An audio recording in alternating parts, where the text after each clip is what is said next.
अस्सलाम वालेकुम फ्रेंड्स, मेरा नाम उस्मान है और आप देख रहे हैं सब कुछ सच। नाजरीन, जब से पाकिस्तान वजूद में आया है उस वक्त से लेकर आज तक बहुत से लीडर गुजरे हैं, पर इस बात में कोई शक नहीं कि जहां पाकिस्तानी तारीख में ईमानदार और सच्चे वादे करने वाले रहनुमा देखे हैं, वहीं पर कुछ ऐसे लीडर भी गुजरे हैं जिन्होंने अपनी बात मनवाने के लिए हर तरह का जुल्म किया, चाहे वो हक पर थे या नहीं। जिनकी शख्सियत के हमेशा दो पहलू रहे हैं, कभी वो बहुत अच्छे और ईमानदार साबित हुए और कभी इंतहाई जालिम और जिद्दी नजर आए। आज हम ऐसे ही एक शख्स की बात करेंगे जिसे तारीख कभी नहीं भूलेगी और जिन्हें बलोच कौम आज भी अपना शेर मानती है। अकबर बुगटी, जिनका पूरा नाम सरदार अकबर शहबाज खान बुगटी था। कहते हैं ये एक इंतहाई बहादुर और ज़िद्दी इंसान थे। इनकी शख्सियत भी कुछ ऐसी ही थी। ये अपनी बलोच कौम के लिए किसी मसीहा से कम नहीं थे, मगर दूसरी तरफ पाकिस्तान के मामलात में अक्सर ये इंतहाई सख्त साबित हुए। अकबर बुगटी 12 जुलाई 1927 को बलूचिस्तान के एक सरदार के घर पैदा हुए। सरदारी आपके खून में थी, शायद इसीलिए आप किसी के सामने कभी झुके नहीं थे। लोग कहते हैं कि अपनी ज़ुबान के इस कदर पक्के थे कि अगर कोई बात आपकी ज़ुबान से निकल गई तो फिर उससे पीछे नहीं हटते थे, और यही वजह है कि आपने कई बार हुकूमत वक्त के साथ जंग लड़ी।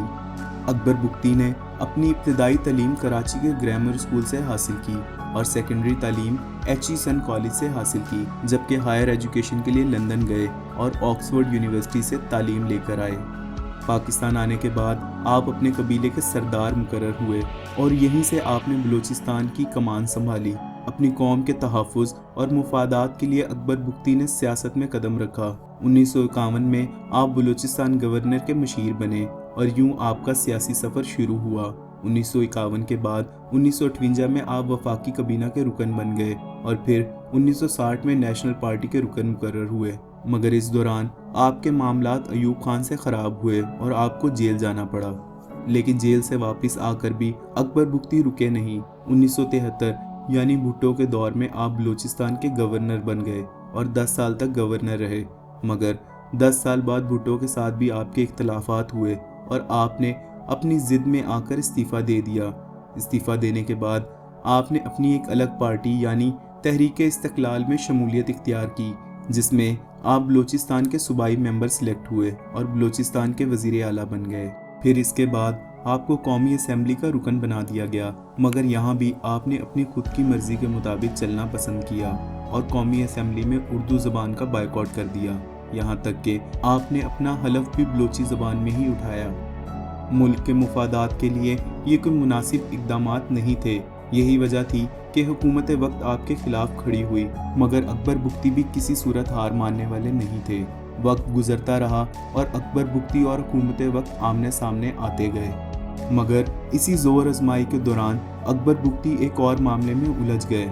पाकिस्तान में सुई के मुकाम पर एक औरत के साथ ज़्यादती की गई और उसके मुजरिम के सज़ा का मामला चल रहा था, मगर हमेशा की तरह इस मामले पर भी बहुत आहिस्ता और कानूनी तरीके से कार्रवाई हो रही थी, जबकि अकबर बुगटी ने इस मामले को अपनी अना और इज्जत का मसला बना लिया और उस मुजरिम को फौरी तौर पर पकड़ने और सज़ा देने की ज़िद पकड़ ली।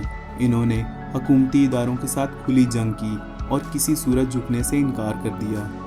अब आपके दुश्मन हर तरफ थे, क्योंकि आपकी जंग किसी फ़र्द वाहिद के साथ नहीं थी, बल्कि एक पूरे मुल्क के साथ थी। यही वजह है कि आपने अपने आखिरी वक्त में बलूचिस्तान के पहाड़ों में रिहाइश इख्तियार कर ली। कहा जाता है कि आपके इसी रिहायशी मुकाम पर 26 अगस्त 2006 में एक ज़ोरदार धमाका हुआ और आप अपने साथियों समेत मारे गए, और यूं तारीख का एक और बाब ख़त्म हुआ। नाज़रीन, अकबर बुगटी गलत थे या सही, इसका फ़ैसला शायद करना थोड़ा मुश्किल हो। मेरी दुआ है अल्लाह पाक उनको जन्नत में आला मकाम अता फरमाए, आमीन। इसी अच्छी उम्मीद के साथ आपसे इजाज़त लेता हूँ। मज़ीद अच्छी वीडियोस के लिए हमारा यूट्यूब चैनल सब्सक्राइब कर दें, बेल आइकन प्रेस कर दें और वीडियो लाइक कर दें। जज़ाकल्लाह। अल्लाह हाफिज़।